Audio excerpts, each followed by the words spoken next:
So good morning, Arena Singer from Cambodia.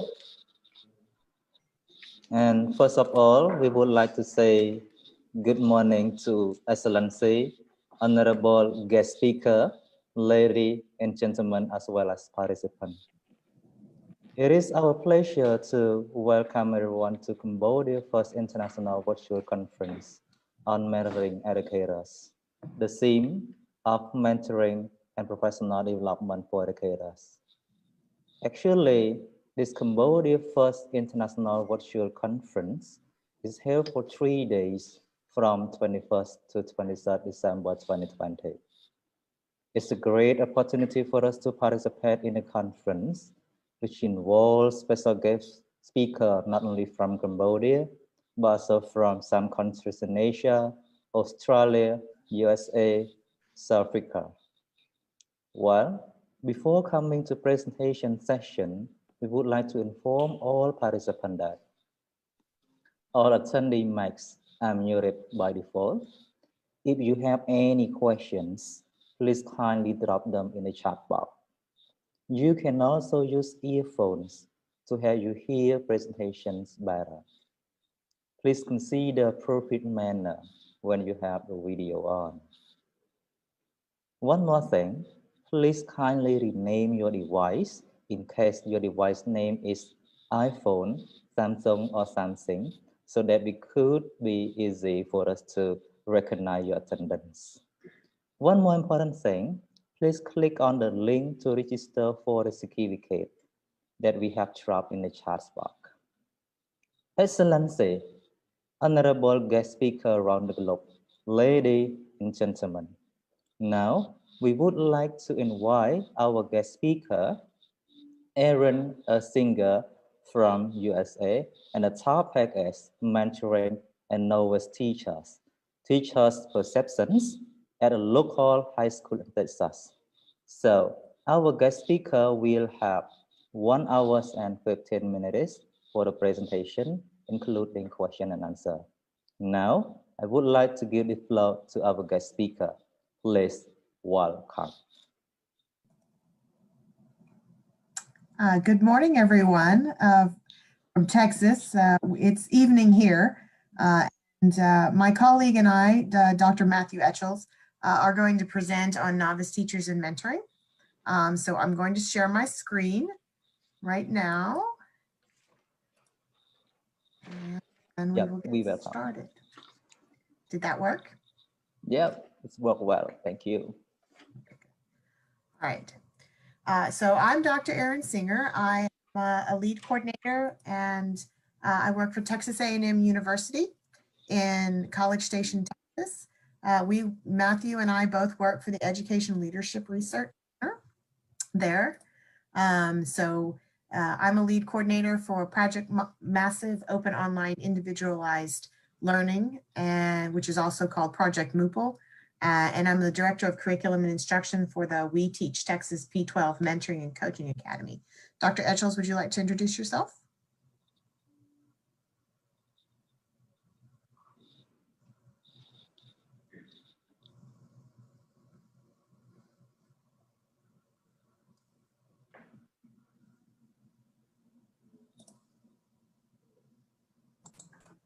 There you go. Howdy. I was muted for a moment by the organizer, but we're good. So my name is Matthew Etchells. I'm not originally from Texas, from the UK, and then I went to Texas to do my PhD in 2013. So I'm the Director of Education Outreach, Marketing and Communications for the ELRC, our Leadership Center, and Credella, which is our Dual Language Center. I'm also the Director of Marketing and Recruitment for We Teach Texas, P12 Mentoring and Coaching Academy. And then I'm also the lead coordinator on a multi-million-dollar government of education grant for A+. So we look at serving underserved schools. So they're my roles within the Texas A&M University. All right. So we're going to talk about today, Dr. Etchells and my experience with being mentored and mentoring other people. We're going to talk about beginning teachers, why beginning teachers matter. And we're going to talk about attrition and retention for novice teachers. and what mentors need to know about mentoring the novice teachers. So I've been a teacher. I'll just give you a little bit of my background. I've been a teacher for 23 years. I started teaching in 1997, so a very long time ago. And my mentor that was assigned to me when I began teaching told me that she didn't have time for me and that she was not going to be my mentor. This made life sort of difficult for me, as I was a brand new teacher, and I didn't really know what I was doing. And so I had to ask other people to help me. And I finally had to find my own mentor when the teacher across the hall asked me finally if I needed help. So every new teacher that I meet, I'm always concerned that they have a proper mentor, someone that's going to be there to help them and help them with their teaching career. Dr. Etchels, go ahead.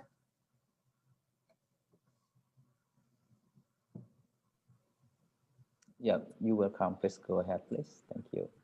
There we go. So for me, I started teaching in the UK, in England, and then moved to Wales and taught there whilst I was qualifying to be an educator, and then went out to the Middle East, to Dubai. I lived in Sharjah for 8 years. Some folks may be aware of Sharjah in the UAE, and then came to the US. So I've had multiple mentors in different countries, and I've been a mentor to multiple educators in different countries. And similar to how Dr. Singer described it, that's been my mentor-mentee relationship, with a couple of subtle differences. One, the structure in the UK when I first became a teacher was a little bit more formalized with mentoring. So I had some very good mentors as I started my profession when I was trained to be a teacher. I had a very good mentor in Wales. And then my first couple of years of teaching, I had very good mentors and very structured hierarchy within the school that I worked at in London, and had very good mentors there. However, when I went out to the Middle East, I then moved from being the mentee to being the mentor. And I will say that in my first year of teaching, I became head of drama at a school in London. So I was immediately, my first day on the job, in charge of 8 teachers. One of them who was new as well, he just qualified at the same time.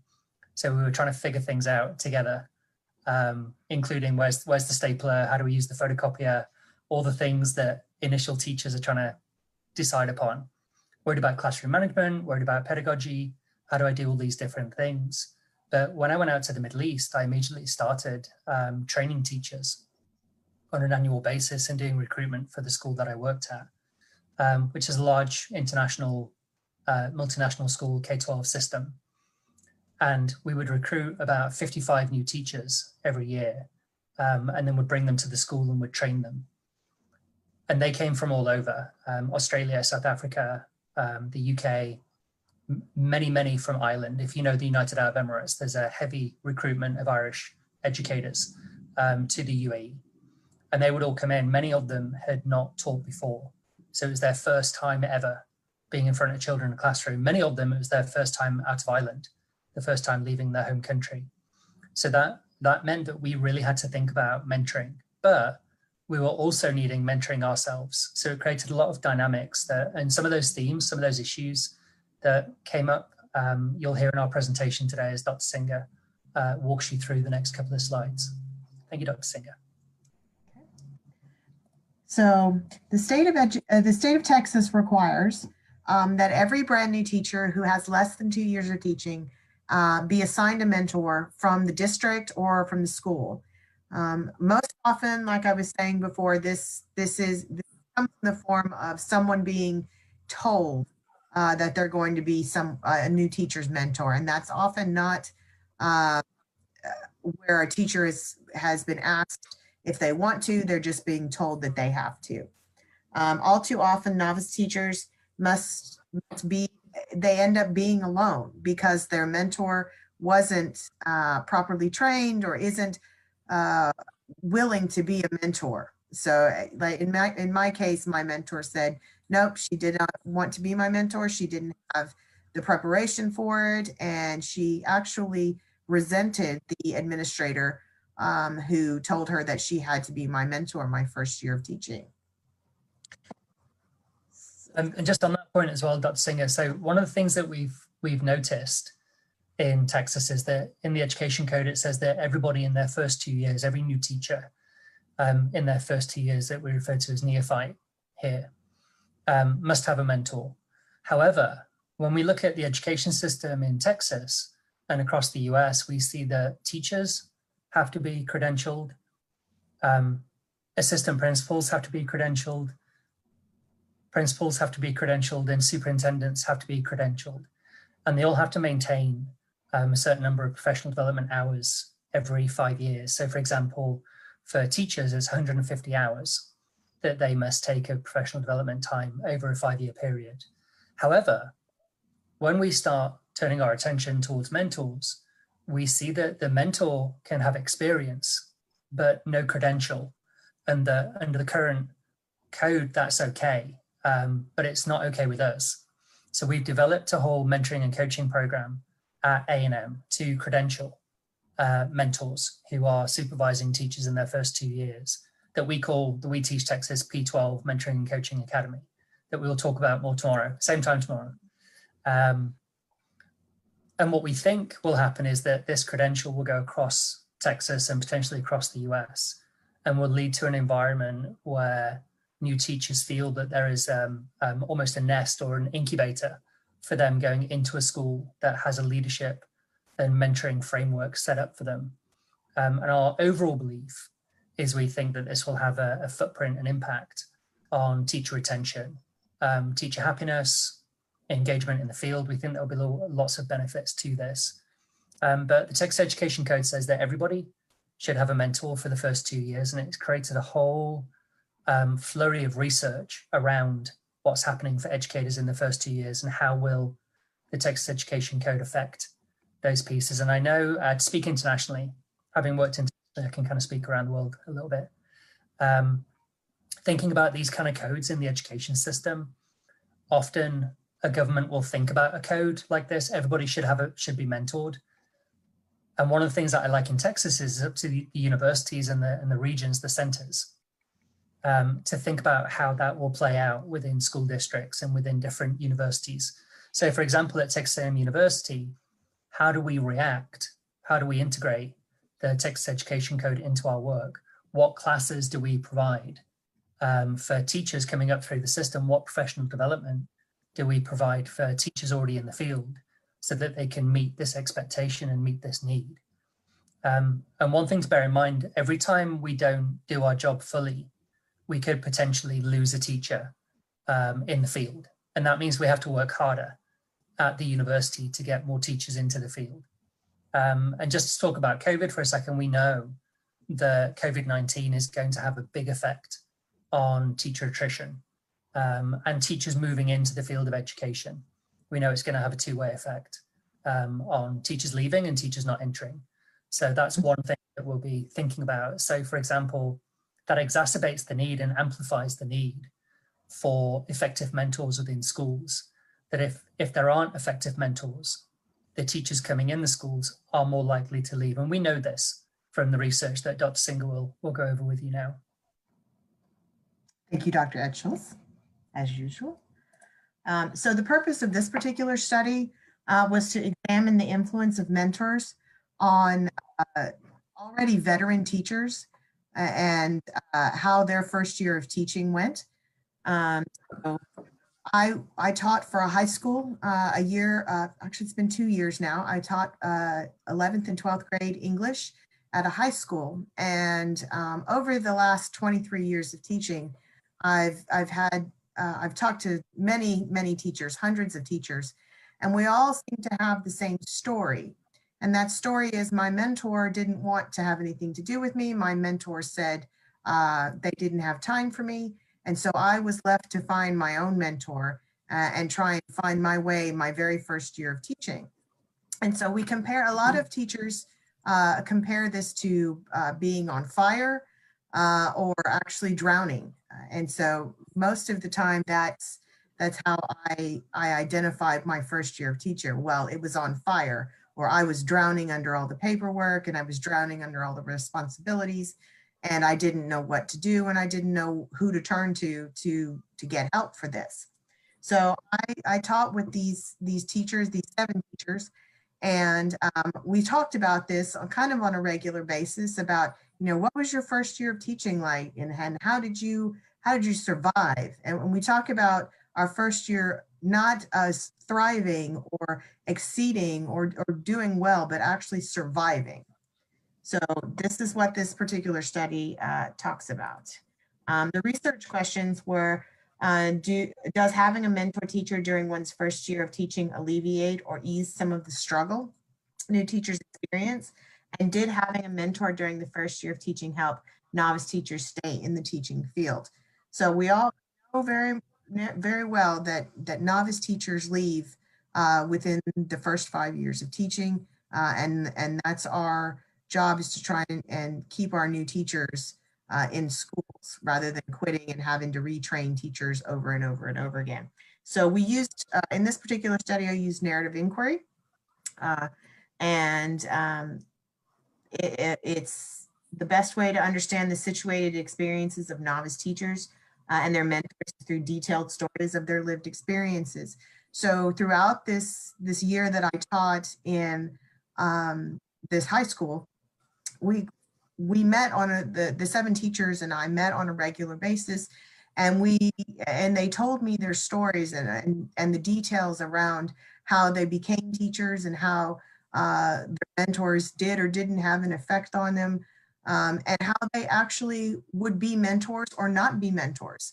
So many of the teachers in this particular case, while they did have great mentors, said that they couldn't mentor novice teachers and they wouldn't be able to mentor those novice teachers. They weren't willing to. So teacher attrition, we were just talking about this. Novice teacher attrition has been a crisis for decades. Linda Darling Hammond does quite a bit of research. Ingersoll, Marilyn Stuckey, Isadenia, they all do research on this, and it's prevalent. And it's everywhere. We know that new teachers are leaving. They in the first 2 or 3 years in teaching, and something happens and they decide to quit. One of the 7 teachers that I was working with when I taught at the high school, he not only quit before he quit before the end of his first year. He even quit before the end of the first semester. That's how upset he was with teaching and the lack of support he was receiving from the administration. So it's not just about teaching the 1 year. I mean, some of these teachers are leaving before the end of the first year, which can create even more problems for teachers. And I'll go into that in a minute. So the promising solution for this is the mentor teacher, and a caring mentor teacher, not just someone who's been assigned to be this mentor, someone who wants to be a mentor, someone who has the skills and the knowledge to be a mentor, not someone who's been teaching children for 20 years. We've discovered that just because you can teach children does not necessarily mean you can teach adults. So we've also found that a supportive mentor teacher providing feedback to a novice teacher during his or her first year can mean the difference between that novice teacher having a career in education or finding another job at the end of the year. I've known many teachers who have said at the Christmas break or at spring break that they've decided they're going to go back to retail, which means working in a shop somewhere rather than being a teacher. Can I ask, whilst we're on teacher attrition and retention, maybe Mr. Netra can answer this as the host.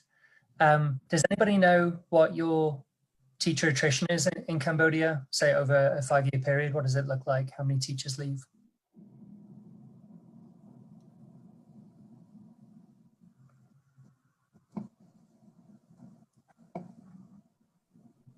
Yeah, thank you so much. Actually, in Cambodia, relevant to teacher attrition and retention, in this case, it's happened in these cases, this based on the situation around the country, the whole country. So it seems to be hard sometimes to identify, specific areas in terms of the teacher attrition and retention. So I just want to reveal my personal assumption. Thank you so much. Okay, well, in the US, there's some research saying that we're looking about 60% attrition over a 5-year period. So really, if you can look at teachers in their first couple of years and retain them in their first couple of years, then you can have a significant impact on their career trajectory and the likelihood that they would be retained. But as it is in many countries, and thank you, the comment from Quebec, 30% is what we're getting from Quebec in Canada. If we look at teacher retention across the globe, then we know that certain programs, getting unified teachers into a leadership program, paying off their student debt is one of the features that we have in the US, where schools will pay off their tuition fees if teachers stay in a school for, say, 3 years. There's lots of interventions about school climate, but we know that teacher retention and teacher attrition is a global topic.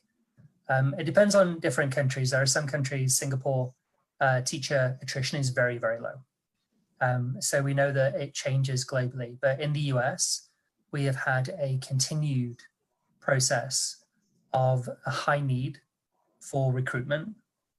We've had high attrition, and we've had structural issues with retention. And we're seeing that teachers after the 5-year period are still leaving the field.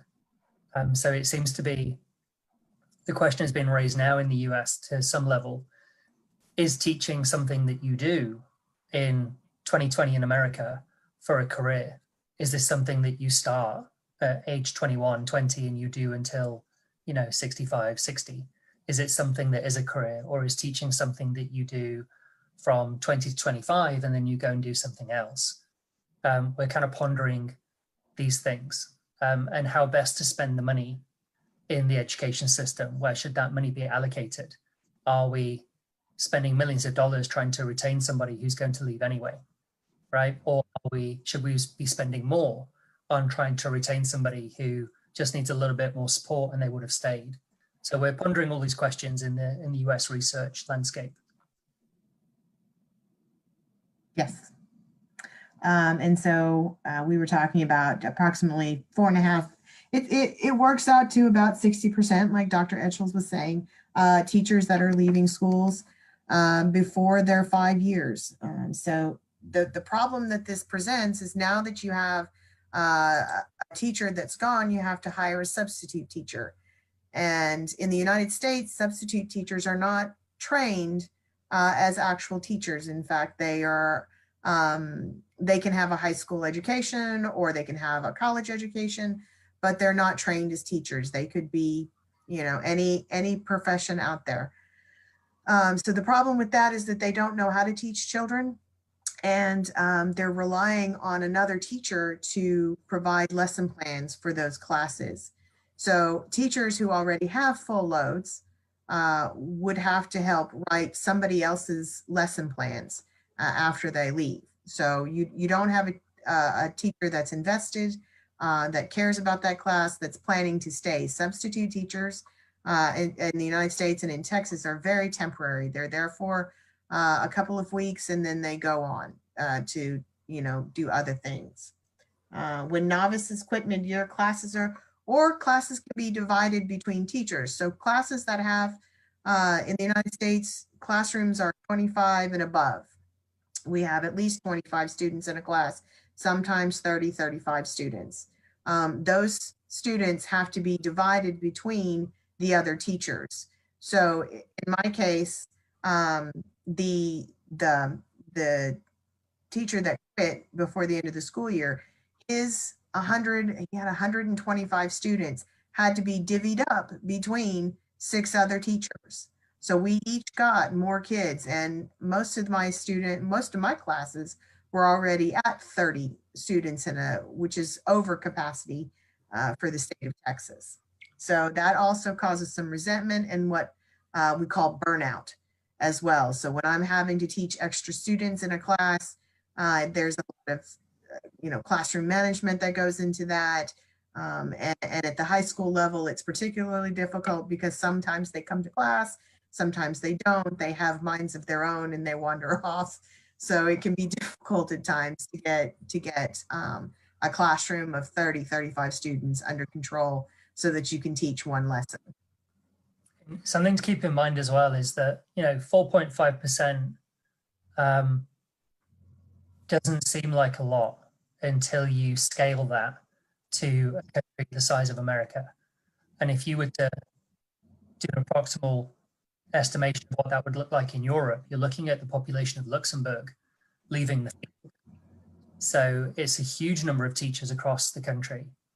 I was looking at the chat, a couple of comments coming in. I'm sorry, as narrative inquirers, we're always trying to start a conversation and we want to use the data that's coming to us to talk about it. I thought it was interesting, the comment in the chat about Cambodian teachers moving from rural to urban, to the cities, moving to urban environments. You see this effect in China, you see it in India, across Europe, you see it in America, that teachers from rural communities want to go and teach. You see this effect in Texas. A large number of our pre-service teachers who would have come from rural communities coming to A&M. That cultural is the A of our M. It's agricultural and mechanical. So we have a large farming community that access the university.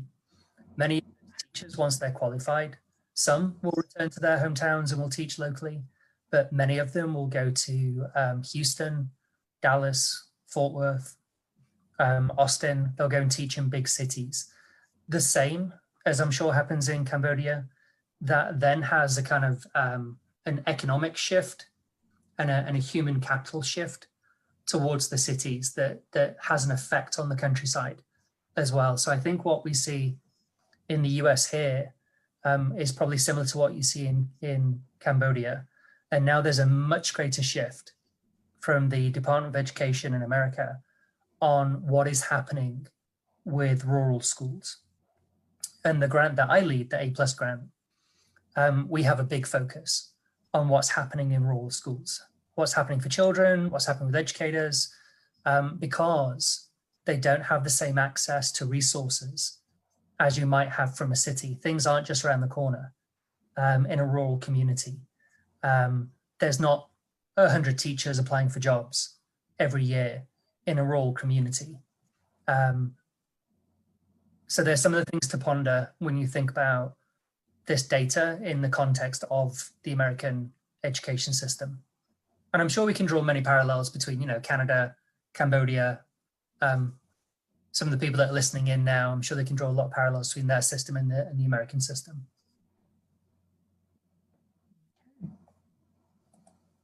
All right, so the participants in this study were 7 teachers at a high school in a suburban town. So this is in Central Texas, and all 7 of those teachers taught English language arts 9 through 12. So I taught 11th and 10th. I taught 11th and 12th grade.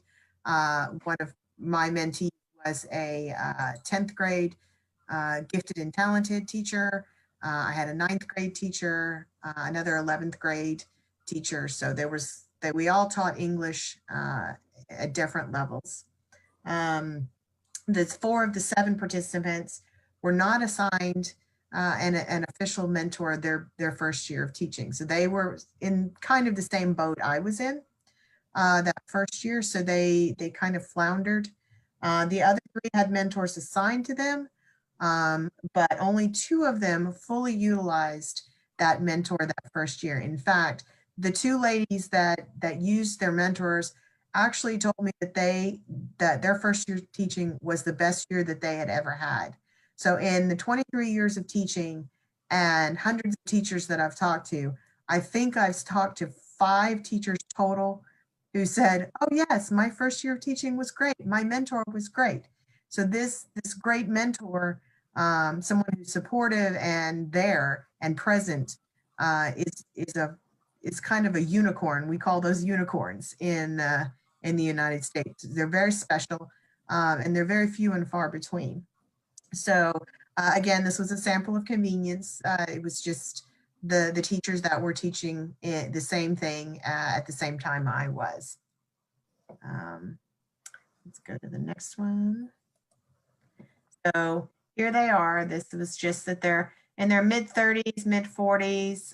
Two of them were in their, well, one was in her 50s. She was the oldest one. But for the most part, we all kind of fell within the same age range as myself. The youngest one was my mentee, Travis, and he was quite young, and he did not actually make it his entire year. The rest of us had at least 10 years, if not 25 years, 20. So we all had we had quite a bit of experience there in that one particular hallway. So what we talked about most of the time was how we experienced our first year of teaching. And like I said, the majority of them had to find a mentor. They had to go out and ask people to help them. Nobody offered to help them. They had to go find someone, which I found a little distressing, because that's basically my experience, is that I had to go find someone to help me. But when I started teaching at this high school, it was very interesting, because they came to me almost every day. One or another teacher would come to me. And I feel like it's because their experience having to hunt for someone, they didn't want to have that same experience for me. So they wanted to show me that they were available if I had questions, or if I needed anything. Where's the copier? Where's the staplers? Where are the textbooks that I need to have for my classes? They were all very nice, and they all wanted to be helpful, which I thought was wonderful. The other theme that I found, again, was the baptism by fire or drowning metaphor for being a brand new teacher. And it was just being thrown so many things. Here's 5 classes. Here's 120 students. Here are all of their needs in your class. Here's how many times we do grading. Here you have to have XYZ professional development. And that's another thing that on top of having 120 or 130 students, we have to maintain 150 hours worth of professional development every 5 years. And it makes it a little difficult to find professional development, especially now with COVID. You can't go out and attend any kind of professional development. I'm also the lead coordinator for Project Moople, which is online professional development for teachers who have ESL students or economically challenged students. So we are providing all of that online for our teachers so that they can earn credits towards their 150 hours. So when they finally did find a mentor, and again, when I did finally find someone that was willing to help me my first year of teaching, it was someone who I trusted, someone who was present for me, not just physically present, but also emotionally present, who understood how I was feeling a lot of the times, could understand my frustration.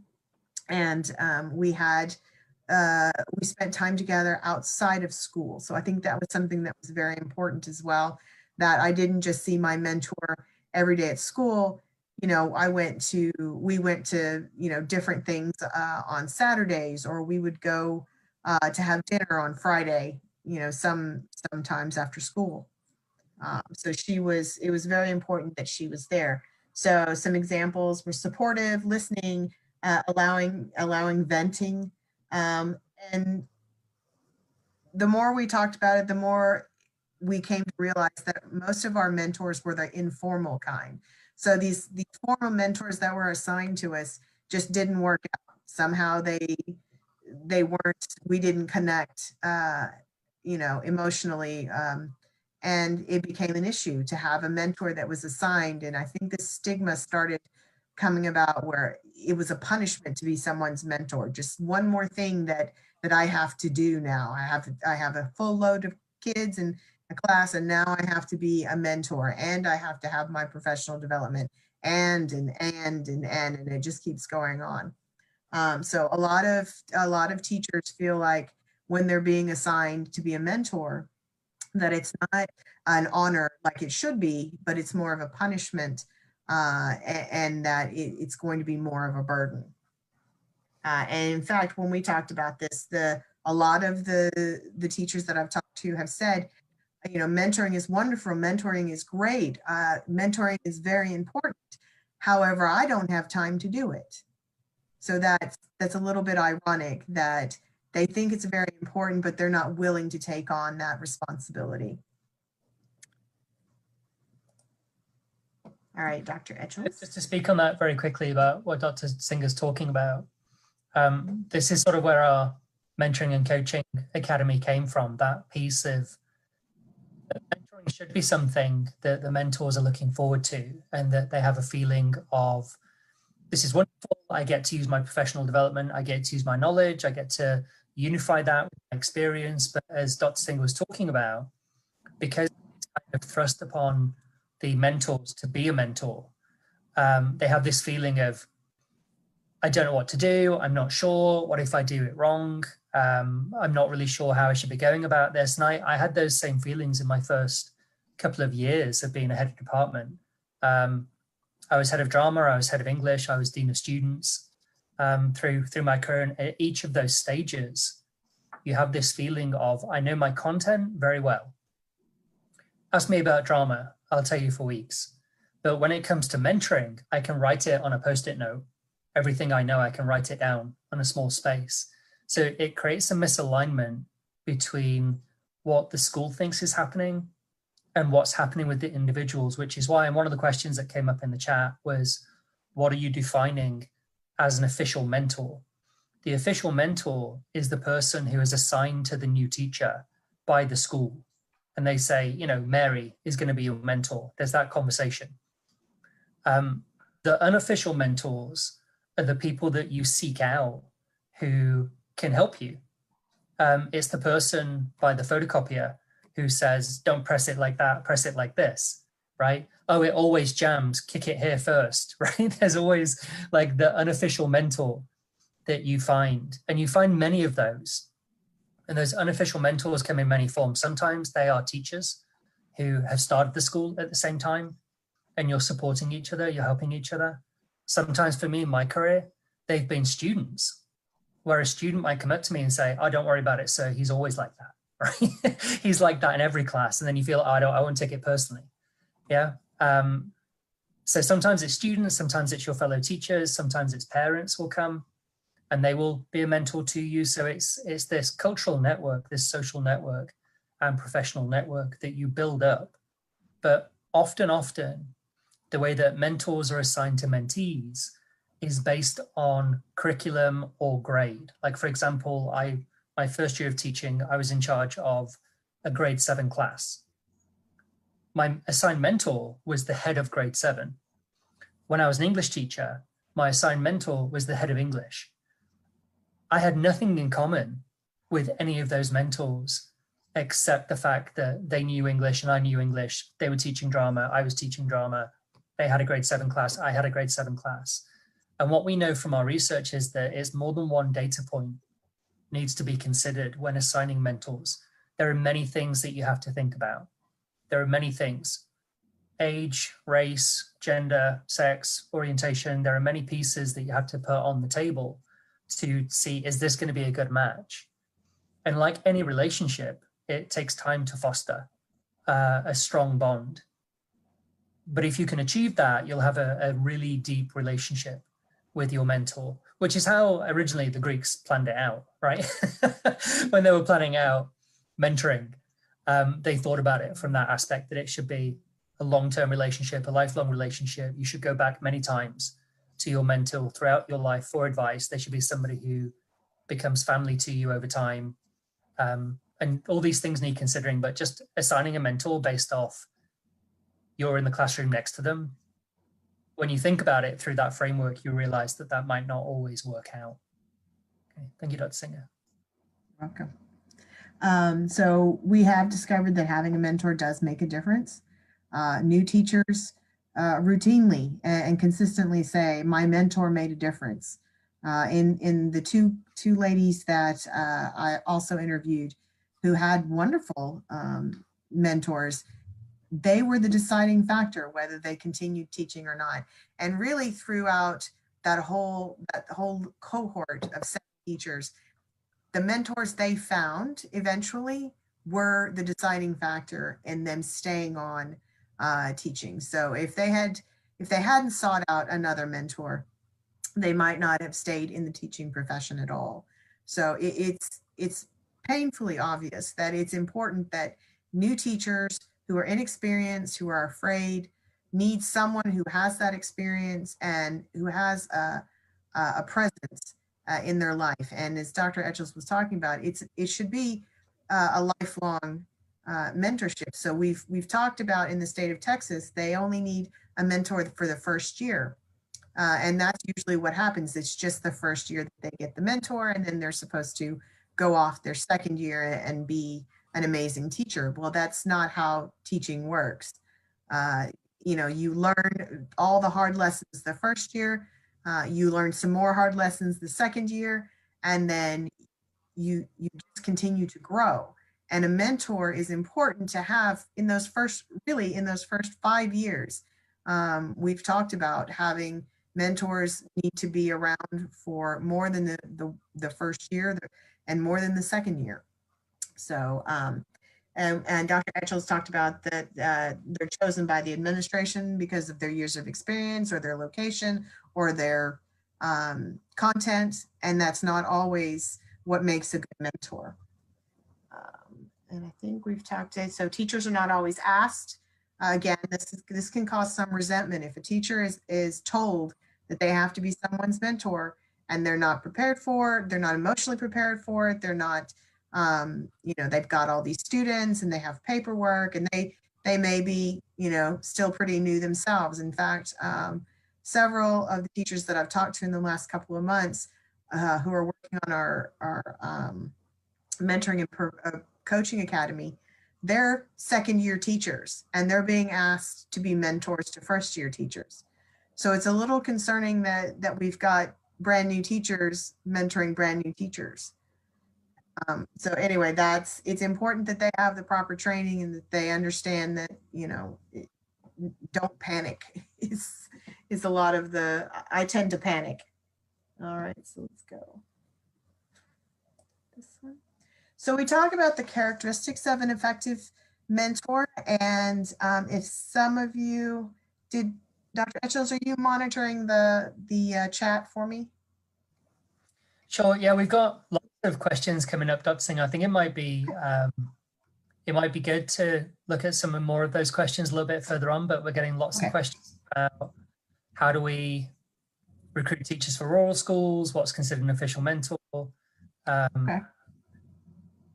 what education looks like in different countries. So, all right, I'm just seeing them pop up and I keep thinking I'm missing something. So I figured if Mr. Netra, am I right believing that we should present for maybe another sort of 10 minutes and then get to questions? You can answer questions. Does that work? All right. So our mentoring and coaching academy that we have, we outlined some of the characteristics and some of the things that mentors need to know. So characteristics of an effective mentor, regarding their attitude and their character, they're willing to be a role model. They're willing to step up to this position and take the responsibility, and they're reflective and they're able to learn from their own mistakes. They exhibit a strong commitment to the teaching profession. It's not that they're being told to do something, they're volunteering to be a mentor. They're asking their administrator, who can I help?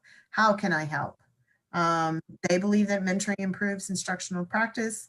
They're willing to advocate on behalf of their colleagues. I think a good sense of humor is also very important. Things happen in the school day that are just unavoidable. Children do things and you have to be able to maintain a sense of calm and a sense of humor about that. A mentor enjoys new challenges, demonstrates a lifelong commitment to learning. So these are some of the attitudes and characteristics that mentors need to have. Rachel, I'll let you do professional competence and experience. Good, thank you, Dr. Singer. So when we look at professional competence and experience, we asked, is regarded by the colleges as an outstanding teacher. So I have everybody's picture over my screen. And then maintaining a network, professional network and contacts is really important. Everybody's saying that that's something that's key. When we look at has excellent knowledge of pedagogy and subject matter, folks that we looked at, they understand the policies well, they understand the procedures of the school, the district, and the teacher association. That's one thing that is very prominent in the US, as you may see from the new Secretary of Education. Something the teachers union in the US has a lot of power, and it's important to understand how that system works in relation to the school system. Some countries don't have teacher unions, such as when I was in the United Arab Emirates, they just don't have a teachers union there. There's nothing at the national level. So it does vary from country to country. Then we look at has confidence in their own instructional skills, is a meticulous observer of classroom practice. One thing that we get trained for at Texas A&M universities is how to look, how to observe things, how to look at something in a different light, look at it in a slightly different way. We're kind of trained on that, and it takes a long time to really consider that in the classroom, ways of looking and how to observe something. What are you looking for? What might somebody else be looking for in the classroom all come into play? We find that takes years of practice. I know for myself, and I'm sure Dr. Singer's the same, as being head of multiple departments and dean of students, and then working at the university here, I've easily watched 100,000 hours of classrooms, easily sat in the back corner with my notepad and my clipboard, observing teachers, observing students, looking at them for different aspects. So that takes time to get that right. And then demonstrates excellent classroom management skills, collaborates well with other teachers and administrators. So that piece of getting along with other folks is really important. We've seen many, a sort of spear and shield toting teacher go into the classroom thinking they're going to change the world, and 2 years later they resign in floods of tears, spat out by the system. Then demonstrates, feels comfortable being observed by other teachers. I always find it interesting going into a school, because we do a lot of school visits here, and through different parts of my career I've walked into many schools. So looking at that in terms of when I walk down a corridor, are the doors open or are they closed? How many people are employed in that space that are okay with being observed, being okay with being watched in the classrooms? In schools, it's always a question for me, who is there to look at other people? How many managers are there? How many heads of department? How many leaders, assistant principals, corridor supervisors was something we had when I was in the Middle East. There'd be somebody's full-time job is to be in the corridor.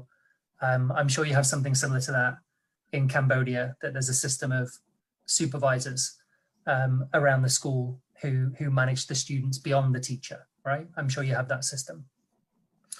And then those folks are willing to learn new teaching strategies from proteges. We've seen sometimes the education policy, especially in the UK and America, Australia has the same effect, Canada, I'm sure to a certain extent, that some folks on the call might talk about. There'll be national change, the national curriculum will change. And at that point, some teachers will decide, I'm not teaching anymore. I'm going to leave the field.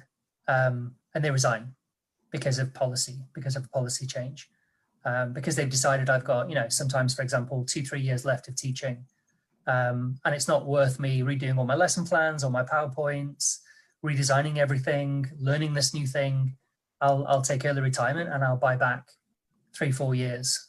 I've seen that happen in multiple countries with multiple teachers, that kind of policy change, pushing out some teachers. Good, Dr. Singer, would you like to carry on? And that happens, quite frequently, what Dr. Etchells was talking about, in school systems all over Texas. When something new comes up and teachers who have been doing it the same way year after year after year are really resistant to making changes. And so you really want to be careful about making that person a mentor, especially if they're not willing to be open to new ideas. And so communication skills are very important. You can't just walk by, say, hey, is everything okay? And then just keep walking. You know, there needs to be some deep conversations between the mentor and the mentee. There needs to be a relationship there. You can't just, what I call drive-by mentoring. You can't just come in into your classroom for a few minutes and observe just a minute or two and then say, and then give a critique. That's not how it works. And the mentor needs to be able to give positive feedback, not just criticism. Oh, well, you didn't do this. You don't have your objectives on the board. Your Texas Essential Knowledge and Skills are not up there. What, you know, you have so-and-so in the back of the classroom who's passing notes to little Johnny. You can't just have negative things to say about someone's classroom. There should be an equal amount of positive things that are going on in that classroom to the negative things that are going on in that classroom. There is also the mentor needs to be able to actively listen to what's being said and what's not being said from a mentee. Just because I say I'm fine all the time doesn't mean I'm fine. That might be the coping word that I'm using right now. But if, you know, a supportive mentor knows that my third period class is usually pretty rowdy and they usually give me a hard time. So I'm going to make sure that I'm checking on my mentee after third period to make sure everything went well. Or, you know, I've noticed that some things are happening in this teacher's classroom. I need to make sure that the teacher is doing okay. So it's also important that the mentor be discreet and maintain confidentiality. That's a difficult word to say. So it's almost like a therapeutic relationship. You know, if something I tell you in confidence, it needs to stay in confidence and not be transmitted to the principal or the assistant principal. So let's see, we have interpersonal skills as well. You know, it's really important that they have a professional relationship and a trusting relationship as well. So let me go to the next slide. Oh, and I think the most important one is being patient. That one's kind of at the bottom. It's really difficult to remember a lot of times how it felt to be a brand new teacher. So you have to be patient with new teachers. They're still learning and they still want to learn. And I think it's important that we give them that environment, that supportive environment, so that they can continue to grow. Okay. And so what mentors need to know. Dr. Singer, I was going to suggest that we put a pin in this one slide, because we're going to show you this slide again tomorrow in more detail and in the context of the Mentoring and Coaching Academy, and we'll talk through each of the steps. So I think we'll show you today, but then it's going to encourage you to come tomorrow to see the actual practicality of this presentation. So yeah, before we get to questions, I wanted to share one thing with you all. It's great to talk about professional development and it's great to talk about mentoring, but one of the key issues is how do mentors get the knowledge that they need to meet the mentee's needs? For us at Texas A&M University, we spent the last number of years developing what we call MOOPLs. It's the grant that Erin runs, that Dr. Singer does. Her project is called Project MOOPL. And then within the project that I run, 2 of the 5 components are focused on professional development for teachers and professional development for leaders. And they're free. We fully subsidize them through the center. They'll be free until the end of 22. So what I'm going to do, if it's okay, I'm going to share the links for this professional development in the chat. And what I would ask, you're free to take them yourselves. I know we've got people from Canada in the conversation. I'm sure there's some folks from all across Asia in the conversation. And what I would say is we would like everybody to have access to this. So if I share it in the conversation, just grab it, cut and paste it, and then share it out. You know, feel free to put it on your Facebook, share it out with your friends, with your teachers. But what I would say, those of you who are professors at the university and other universities, and those of you who are educators in the field, share it with 10 people that you know. That would really help us to get the word out. These are all research-based. They're all done by American scholars. As you know, Texas A&M is a tier 1 research institution, so we know what we have at the university works. We've done our homework on it. We know for MOOPLs that these have an impact on how teachers learn. So I'll go ahead and share that. I don't want to take too much time because it's not what we were talking about today. And then we'll get to the questions in just a second. They're all there for you. So we have MOOPLs for administrators, MOOPLs for teachers, MOOPLs for parents, MOOPLs for paraprofessionals.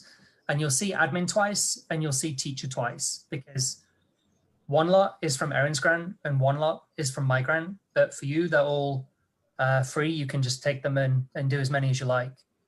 And there's easily, I'd say easily 800 to 1,000 hours worth of professional development across all of those links. So you can share them with your parents, you can share them with your teachers, you can share them with your administrators, you can do them yourself. So that's our gift to the conference today.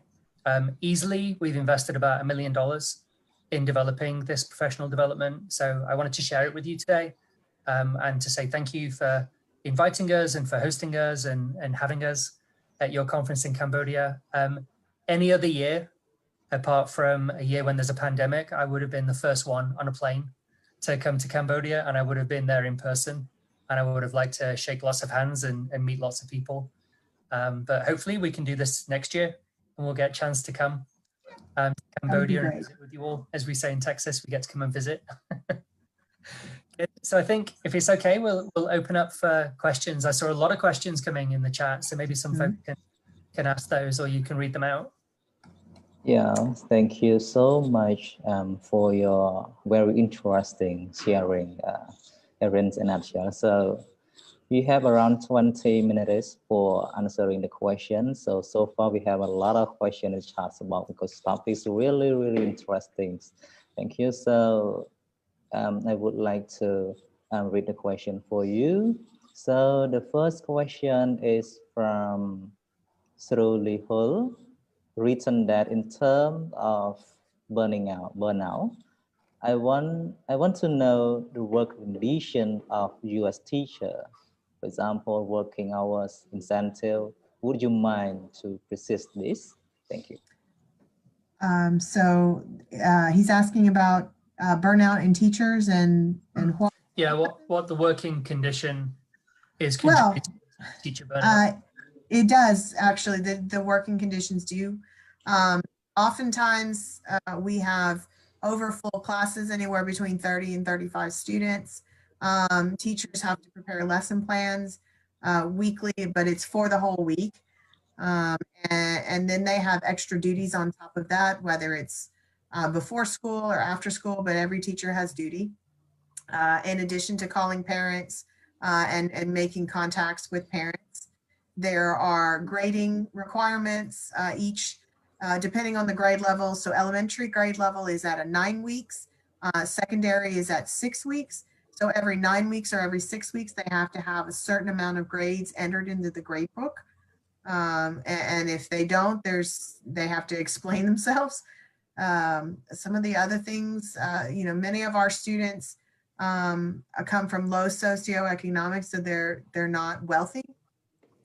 And so we end up supplying a lot of things. I know as a brand new teacher, I supplied, many different things between pencils. I ended up supplying coats and food and paper, things that I spent my money on for my students.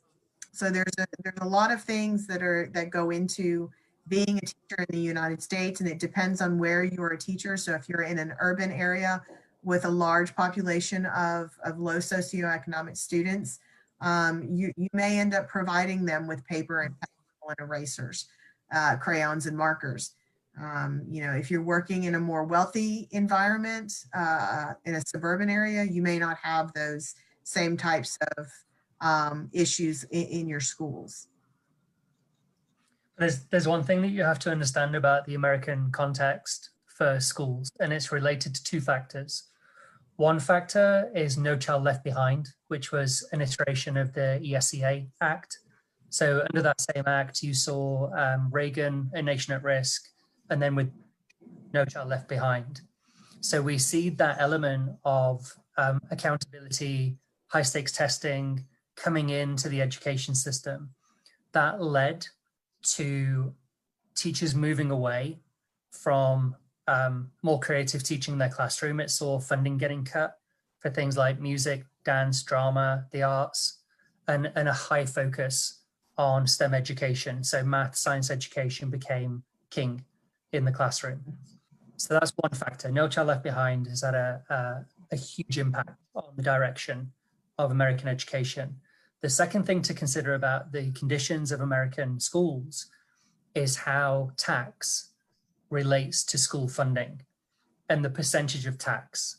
So in the US, a percent of tax will go towards education, but that tax amount is relative to the local education authority. So for example, and we call it different sides of the tracks in America. Imagine on one side of the tracks, let's say you're getting 12% tax, but the average income of that area is $60,000. On the other side of the tracks, you're still getting 12% tax, but the average income is $120,000. On one side of the tracks, I have $1 to spend. On the other side of the tracks, I have $2 to spend. And there's a famous case in the US of one school that was a fairly low SES school was given $1 million, and another school was given $1 million. The one school that was given $1 million, that was a wealthy school, they bought more horses for the equestrian club. Every child got a laptop. They took a couple of school trips. So the $1 million went into these things. The other school, the $1 million, they had sewage from the bathroom running through the cafeteria. So they fixed the bathrooms and they fixed the cafeteria. So at the end of $1 million of taxpayers' money, School A have got new horses, new computers, new bus for the school trips. School B now has a working bathroom and a working cafeteria. So who's further along? So what you see over time is the compounded effect year in, year out of tax money going into schools that leads to poorer schools getting poorer and richer schools getting richer. And that difference in the US now has created a system of two school systems, the haves and have-nots. That has led now to a proliferation of charter schools, other types of schools coming in, teachers moving to more affluent schools. And that has led to rural schools with predominantly students of color being left behind, high quality teachers, and then retain those teachers in the schools. That then has a socioeconomic effect on that rural area as a whole, about opportunities, advancement, all these different pieces. So it's a compounded effect over a number of years. One thing I do at A&M is I show, because I teach an international class, I show my students the PISA rankings and I show them where the US is. And I always say, you know, the Cold War with Russia, the US did beat Russia, and you can see the US is 23 and Russia's 26, right? But when you look at PISA, you can see there's a whole lot of other countries who are succeeding and getting higher achievement than the US. So when we start looking at those factors, tax comes in, No Child Left Behind comes in, and they start to understand that some of the overlaying pieces that are affecting American education, that the individual teacher cannot change, right? You could be the best teacher in the world, your school is still getting 12% tax. You can be the best teacher in the world, you've still got to live under No Child Left Behind.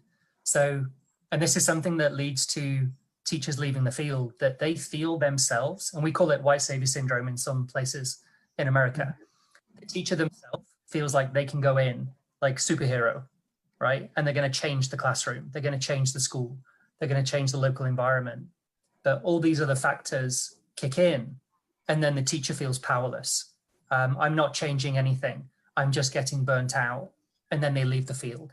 So this is some of the factors that you need to be aware of when we talk about burnout. It's not just a mentoring program. It's not just let's paint the classroom, let's put nicer windows. These things are small. It's so many systematic pieces that need to change in the overall system, right from policy through to physical buildings. There has to be change all the way through the system. Yeah, thank you very much for your interesting answer, Charles and Singer. So you have around 12 minutes more to answer the question, and there are some more questions waiting for you to answer. So the next question is from Kum Koi Lee, written that, how long does the teaching license last in Texas? In Cambodian, teaching license is lasted for lifelong profession. Another question is, how can you prevent novice teachers from quitting from their teaching career, especially for the first year experience of teaching? Thank you. So in Texas, we used to have lifetime certificates. I have 2 lifetime certificates. But in 2002, the law changed. And so now teachers have a 5-year certificate, and to maintain that 5-year certificate, they have to have 150 hours of professional development, and then they just renew it. If you don't get the 150 hours of professional development, then you lose your certificate. So up until 2002, we had lifetime certificates, and now they're 5-year certificates. And what was the other question? How to keep novice teachers? What was, Dr. Etchells, do you remember? It was how to retain novice teachers in the field. And my feeling on that is that you have to tell them the truth, right? It's very important. The truth is very important. Yeah, there's no point telling new teachers that they're going to go in the classroom, because you have to remember some teachers that we have in classrooms that come to the university, they want to be a teacher. The mother was a teacher, their father was a teacher. Some of them come from a long line, a long legacy of teachers. So to go into a classroom and then feel like, I don't want to do this, there's a lot of guilt, a lot of pressure on them to go into that career and to be a successful teacher. Moreover, one of the effects that we've seen in the US is that teaching has become a predominantly female profession, especially in Texas. In the teacher education program, we see many more women than men coming into teaching. But some have the view that it's going to be like Alice in Wonderland, or like Mary Poppins or Snow White. You know, you'll walk in the classroom, all the kids will love you. There'll be like birds singing outside your window, rabbits jumping up to you at break time. And when they go into a classroom and on the first day, a student throws a chair at them and they get called, you know, this and that, it's a culture shock. So one thing that we're trying to do at the university is tell them the realities of what this is like. If you're watching Freedom Writers and think that's going to be your first day in school, it's going to be very different from how you think. So really being honest with them, giving them lots of field placement experiences, enabling them to go to many different schools in many different environments so they can decide what grades they want to teach, what classroom style you want to be in, which environment you want to be in. We send them to urban, rural, suburban schools. So they have a lot more time in the classroom than they used to have. And we're seeing that overall, that's having a good effect on teacher retention. You might not know this, but Texas A&M graduates the most teachers in the state of Texas. We graduate about 2,000 teachers a year out of A&M. So we're really a leader in the state for professional development and for teacher education.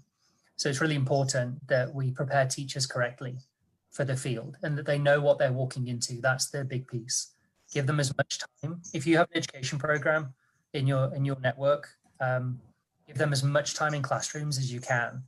But you have to marry up their knowledge with that time. Otherwise, everything they're experiencing is out of context from what they know. And if they spend too much at the university learning, then they're full of knowledge without any application. So there's a delicate balance between knowledge to practice that you need to find. Yeah, thank you very much for your answer. So you have around 7 minutes more to answer the next question, and some more question waiting for you to answer. So thank you. So the next question is from Chiang Channa. So stated that in Cambodia, teachers in rural areas and capital is quick difference due to living conditions. Most teachers prefer to change their workplace to the city for good living condition. So how to retain teachers in rural areas or remote areas to keep inclusive and equitable education for all students? Thank you. I think my personal opinion, and this is not the opinion of Texas A&M University, this is the opinion of Dr. Matthew Etchells. I think you have to give rural schools the resources that you're giving to urban and suburban schools. Rural schools in America have been left behind in terms of resources, access to professional development, cutting edge research going into the schools. There has been a refocus from the Department of Education on rural schools, and that is starting to have an impact and make a change. The grant that we work on and many of the grants that we have in the ELRC and Credella are rural focused. They're dual language focused on educators and school leaders. We believe that developing the capacity of the school leaders will affect the entire school. Where the leader goes, the school will follow. So there's some of the things that we look at, but there has been huge differences between what has happened in urban schools and then what has happened in rural schools. But also there's something to consider in America about the gentrification of some of the rural areas in some of the cities. For example, Austin, that you may know, is perceived as quite a liberal area in Texas, which is predominantly conservative and Republican, tends to be Texas. But Austin somehow slipped through the net and is quite liberal. One thing that's happened in Austin is an urban environment. However, because of the development, economic development, social development that's happened in Austin, it's led to a lot of wealthy folks coming into downtown Austin and buying up property, buying up business, houses, and that has displaced the people that were traditionally living in Austin. And predominantly that's been people of color, and white folks have moved in, pushing out people of color because they outpriced them from the property market. So when we have programs at universities where your multicultural education program is called urban education and you're training people in urban education, that framework doesn't hold up when you go to somewhere like Austin, because the demographic is different, the economics look different. You go to some places in Austin, the schools are outstanding. So when you walk into an urban school thinking, oh, I'm going to walk into a poor school, every kid's going to be on free and reduced lunch, that's not always the case in Austin. So you've got to think about the terminology. Like when we say rural, what does that mean? Is that always the case, right? Like a syllogism of the statement. Is it always going to be the case that rural schools are less affluent than urban schools? Some places that's not true, right? If you go to parts of England, some of the urban schools are very poor and some of the rural schools, private schools, are doing just fine, right? They're very wealthy. So when we say rural, it can't always mean that they're in poverty, that there's negative effects. And when you say urban, it can't always mean that it's a good thing, the school's doing fine. And again, with suburban, right, we're seeing now that folks, especially in England, folks are leaving suburbia and moving closer to London, moving closer to Manchester. So it's creating this vacuum in suburbia of resources, of schools, of teachers. So we're seeing this multi-level effect happening. So when we use terms urban, rural, we've got to think, is that always true? Like when I say rural in Texas, it's not going to mean the same rural in Cambodia. There'll be a different statement there. Okay, so we've got to consider, like, what does it mean? We can't just say urban or rural and think it's a universal term. It depends on where you're talking about, depends what time period you're talking about. If I talked about Austin 60 years ago, it's different from Austin now. So saying urban doesn't have the same effect over time. One thing we say as narrative inquirers is something might be true. Like some people believe there's a capital T, right? There's a big truth. We believe in little t's. So things might be truth-like, or they might be true for now.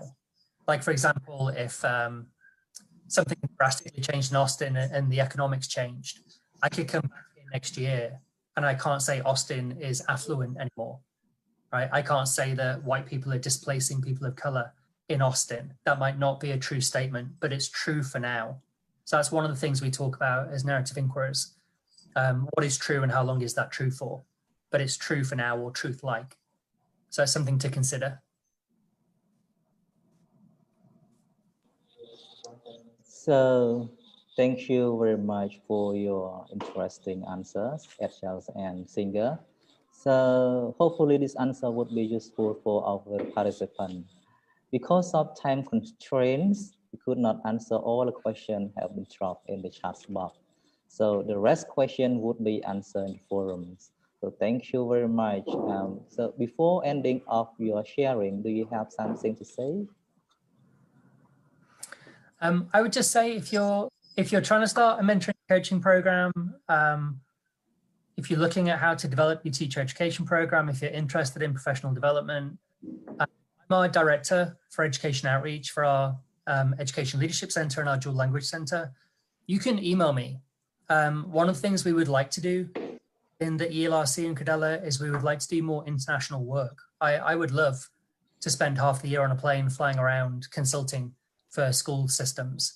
So if this is something, I know that one person wrote to me privately and said, how can we bring a mentoring and coaching program to the Philippines? You can take our program, take out where it says Texas, put in Philippines, and you've got a mentoring and coaching program. So this is things that we do in the US and in Texas, we can implement across the world.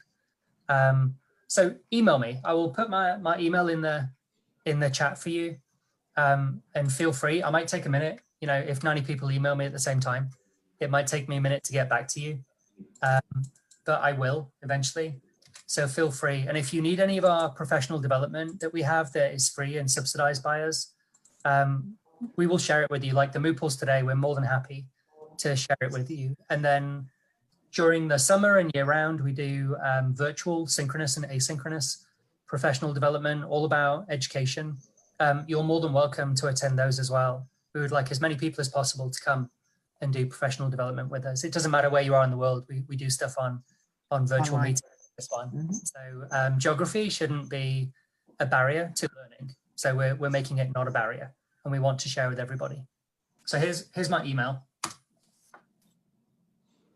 Yes, thank you very much, Echal and Singer, for your great sharing to us. So now your presentation, also discussion is finished.